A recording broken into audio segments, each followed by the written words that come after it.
4 বছর ধরে প্রেম।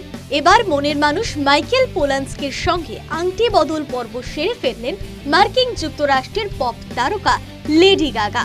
আমেরিকার এক জনপ্রিয় সংবাদ মাধ্যম দাবি করেছে এবার বিয়েটাও সেরে নিতে বেশি সময় নেবেন না এই গায়িকা। আংটি বদলের এই খবর ফাঁস হয়েছে প্যারিসে অলিম্পিক গেমসের অনুষ্ঠান থেকে।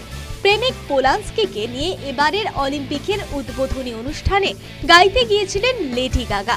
সেখানে সাঁতার প্রতিযোগিতার একটি ইভেন্টে ফরাসি প্রধানমন্ত্রী গাব্রিয়েল আতালের সঙ্গে পোলান্সকিকে পরিচয় করিয়ে দেন গায়িকা। সেই সময় পোলান্সকিকে নিজের বাগদত্ত হিসেবে পরিচয় করিয়ে দেন মার্কিন পপ তারকা। এরপর টিকটকে প্রধানমন্ত্রী আতালের পোস্ট করা এক ভিডিওতে লেডি গাগার বাগদানের সেই খবর প্রকাশ্যে এসেছে। ভিডিও পোস্ট করে প্রধানমন্ত্রী আতাল লিখেছেন, উদ্বোধনী অনুষ্ঠানে দুর্দান্ত সঙ্গীত পরিবেশনের জন্য লেডি গাগাকে ধন্যবাদ। মার্কিন সংবাদ মাধ্যম লিখেছে তারা এই আংটি বদল এবং বিয়ের খবর জানতে লেডি গাগার সঙ্গে যোগাযোগের চেষ্টা করেছিল, কিন্তু পপ তারকার তরফে কোনো সদুত্তর মেলেনি।